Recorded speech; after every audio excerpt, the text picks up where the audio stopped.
जय भोले बाबा, जय अन्नपूर्णा माँ। आइए अन्नपूर्णा माँ की कथा शुरू करते हैं। एक नगर में एक किसान रहता था। वो किसान बहुत ही मेहनती था, लेकिन फिर भी उसके घर में निर्धनता ही वास करती थी।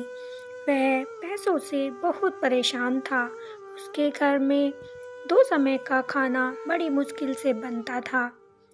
उसके पास एक छोटा सा खेत था, जिसे जोतकर वह उसमें फसल उगाता और उसी से उसके घर का गुजारा चलता था। एक बार की बात है कि वह अपने खेत में हल जोत रहा था। तभी वहाँ पर एक साधु बाबा आए। साधु बाबा ने कहा, अरे भाई, क्या थोड़ा पानी पीने को मिलेगा? मुझे बहुत प्यास लगी है। तो उस किसान ने साधु बाबा को एक पेड़ के नीचे बिठाया और उन्हें जल पीने को दिया।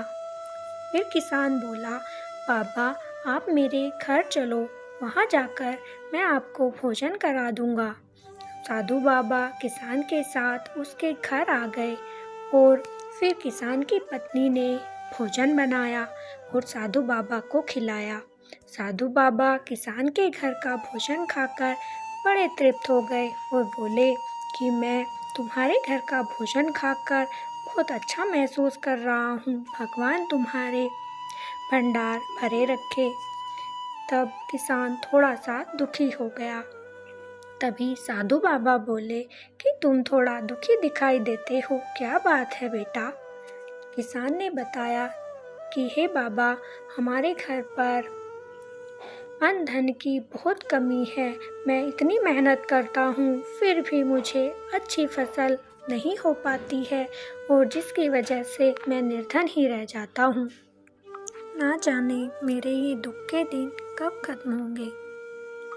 ये सुनकर साधु बाबा बोले कि बेटा, तुम अन्नपूर्णा माता और भगवान भोलेनाथ की पूजा किया करो, सब सही हो जाएगा। ये कहकर साधु बाबा वहाँ से चले गए। उसके बाद किसान और उसकी पत्नी दोनों माता अन्नपूर्णा और भोले भगवान की पूजा करने लगे।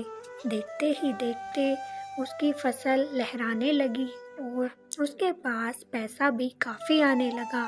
कुछ ही सालों में उसने अपना एक अच्छा सा घर बनवा लिया और देखते ही देखते वह घर का जमींदार बन बैठा। माँ अन्नपूर्णा की कृपा से उसके घर में काफ़ी धन आ गया था, लेकिन उसे अब घमंड हो चला था और वह अन्नपूर्णा माँ की पूजा भी नहीं करता था। एक बार किसान की पत्नी बोली कि अन्नपूर्णा माँ की कृपा से आज हमारे पास इतना रुपया पैसा, इतना अच्छा मकान है, तो आप अन्नपूर्णा माँ की पूजा किया करो। तो किसान बोला कि ये सब तुम्हारी अन्नपूर्णा माँ ने नहीं किया है, ये सब मेरी मेहनत का नतीजा है, जो आज मैं इतना बड़ा सेठ बन चुका हूँ। क्या तुम्हारी अन्नपूर्णा माँ और भोले बाबा ने मेरे खेतों में काम किया था, जो आज मैं इतना बड़ा आदमी हो गया? मैं उनकी पूजा नहीं करूँगा। बेचारी उसकी पत्नी उदास हो गई और अन्नपूर्णा माँ भोले बाबा से प्रार्थना करने लगी कि हे माता, इन्हें क्षमा करना। अब देखते ही देख कुछ दिन ऐसे ही बीत गए। एक दिन किसान की पत्नी किसान को जगाने आई तो देखा कि किसान अपने बेड से उठ भी नहीं पा रहा था, क्योंकि उसका आधा शरीर बेकार हो चुका था और वह काम नहीं कर रहा था। ये देख कर के किसान की पत्नी बड़ी दुखी हुई, तो उसने वहाँ के वैद्यों को, हकीमों को बुलवाया, लेकिन किसी से कोई भी फर्क नहीं पड़ा। सारा रुपया पैसा किसान के इलाज में ही खर्च हो गया और जो भी उन्होंने धन बचा कर रखा था, सभी उनका ख़त्म हो गया।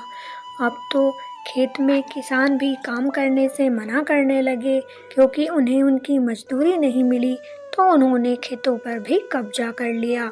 उनके घर में कुछ भी ना रहा। अब तो पत्नी को घर भी बेचना पड़ गया और वो पहले जैसे झोपड़े में आ बैठे। किसान ये देखकर मन ही मन रो रहा था कि मेरी ही गलती से ये सब हुआ है। अगर आज मैं घमंड ना करता तो आज सब कुछ अच्छा होता। हे अन्नपूर्णा माँ, मुझे माफ़ कर दो। एक दिन की बात है कि किसान की पत्नी खेतों में जा रही थी तो तभी उसे एक पेड़ के नीचे वही साधु बाबा बैठे मिले जो कि उनके घर आए थे।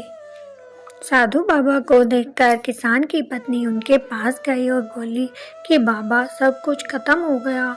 मेरे पति की तबीयत बहुत ज़्यादा खराब है और सब कुछ बिक गया। हम पहले की तरह गरीब हो गए। तो साधु बाबा ने कहा कि तुम्हारे पति ने अन्नपूर्णा माता का अपमान किया है, इसी वजह से तुम्हारे साथ ये सब हो रहा है। तुम्हें अन्नपूर्णा माता क्षमा नहीं करेगी। तो बेचारी पत्नी रोने लगी और बोली, बाबा, इसका कोई तो उपाय होगा, कृपया करके मुझे बताओ। तब साधु बाबा बोले कि तुम लगातार 3 दिन तक महामृत्युंजय का जाप करो और अन्नपूर्णा माता का पाठ करो और अपने पति से कहो कि वो पूरे गांव को भंडारा दे, उसमें सभी ब्राह्मणों को और पूरे गांव वालों को भोजन कराए, तो सब पहले जैसा हो जाएगा। ये सुनकर पत्नी बोली कि हे ब्राह्मण, मैं महामृत्युंजय का जाप तो कर लूँगी, लेकिन भंडारा कैसे हो पाएगा? हमारे पास तो इतनी सामग्री ही नहीं है कि हम भंडारा कर पाएँ। साधु बाबा बोले, तुम माँ अन्नपूर्णा से सच्चे मन से कहो कि हम आपका भंडारा करना चाहते हैं, तो अगर तुम सच्चे मन से ये बात कहोगे तो तुम्हारा काम जरूर बनेगा। अब तो किसान की पत्नी महामृत्युंजय का लगातार जाप करने लगी और धीरे धीरे उसके पति की तबीयत भी ठीक हो गई। किसान की पत्नी फिर से साधु बाबा के पास आई और बोली कि मेरे पति ठीक हो गए हैं बाबा, लेकिन अब भंडारा कैसे होगा?